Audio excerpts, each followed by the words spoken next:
Beaucoup d'entreprises, beaucoup d'entrepreneurs sont sur Internet aujourd'hui, plus particulièrement le média social Facebook, parce qu'ils ont compris qu'ils peuvent se faire beaucoup d'argent et faire grandir leur entreprise de cette façon-là. Mais le problème, c'est que si vous ne maîtrisez pas, si tu ne maîtrises pas cet outil, tu vas perdre tout ton argent sur Internet. Pourtant, ton idée était de dépenser moins et de faire beaucoup plus de bénéfices. Je vais m'adresser ici à un secteur d'activité qui est très porteur, le commerce. Donc, je m'adresse ici aux entrepreneurs commerciaux, à ceux-là qui font les ventes, qui ont pensé à faire des ventes en ligne. Avec une page Facebook, si vous l'avez déjà, il y a deux choses à tenir en compte. Les gens commettent l'erreur de créer des boosts pensant à faire des ventes. Je vais établir dans cette vidéo la différence entre le boost d'une publication et la publicité.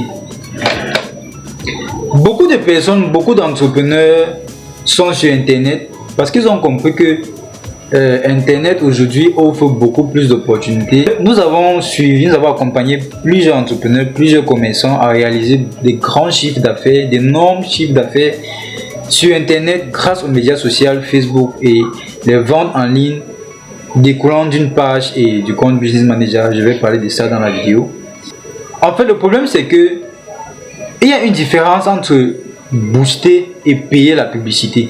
Désormais, quand vous allez vous en servir, vous aurez un résultat différent. Vous allez faire des bénéfices. Mais déjà, il faut comprendre le fonctionnement.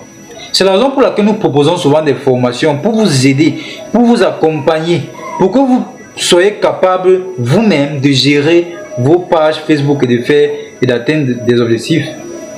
Ce qui se passe, c'est que, voilà comment ça marche. Booster une publication, c'est demander à Facebook de présenter votre article à plusieurs personnes, allant même au-delà des personnes qui vous connaissent. C'est-à-dire quoi? Quand vous boostez une publication, tous ceux qui ne vous connaissent pas aussi verront. Autre chose, booster une publication, ce n'est pas principalement pour vendre. On booste une publication pour avoir plus de vues, pour avoir plus de likes, pour avoir plus de commentaires, certainement avoir aussi plus de clics sur le lien WhatsApp. Vous allez avoir plus de demandes via WhatsApp. Avec le boost, au moment de booster une publication, Facebook va vous demander de cibler la ville, de cibler la catégorie de personnes, la catégorie de votre audience. Donc vous allez dans les paramètres Facebook, vous définissez l'audience cible, les personnes que vous voulez toucher par votre publication. Si c'est des habits, des chaussures, des services que vous voulez vendre ou proposer. Vous allez donc dans la catégorie audience. Certains vont choisir de 17 à 20, certains vont choisir de 17 à 30, de 17 à 55 ans, pardon. Certains vont choisir de 30 à 40 ans, ainsi de suite. Donc c'est vous qui définissez l'audience dans l'espace de paramétrage de boost. Ensuite, Facebook va vous demander quel est votre budget. Parce qu'il y a, en fonction de la cible, il y a des budgets qui se présentent. Il y a des budgets d'$1 par jour, $2 par jour, ou alors par semaine, ou alors même par mois. Ça dépend de votre budget. En fonction de votre budget, vous aurez des résultats qui varient de cette même façon-là. Donc, une fois tous les paramétrages faits, vous lancez le boost. Vous allez voir, ça va s'afficher sur votre publication sponsorisée. C'est-à-dire que Facebook, ça veut dire que la publication a été payée. Facebook va donc se charger de faire en sorte que vos objectifs soient atteints. Mais lorsque vous avez lancé le boost, vous n'avez plus le contrôle de la publicité qui est réalisée par le boost. Maintenant, d'un autre côté, je vais vous parler donc de la publicité. La publicité proprement dite, elle-même se fait à travers le Business Manager, le BM de Facebook. C'est un compte qui se crée après avoir créé votre page Facebook. De l'autre côté, avec le Business Manager, vous allez organiser une campagne publicitaire. Avec le Business Manager, il y a un tas d'outils. C'est encore possible de personnaliser le ciblage de votre publication. Ce qui ne se fait pas avec le boost simple. La publicité est beaucoup plus précise et beaucoup plus optimale. Le résultat est sans faille. Avec le Business Manager, donc, une fois que la configuration de votre publicité est faite, c'est-à-dire vous avez ciblé l'âge, vous avez ciblé la catégorie de personnes, vous avez ciblé la ville, vous avez ciblé le quartier. Toutes ces précisions ne sont pas possibles avec le boost.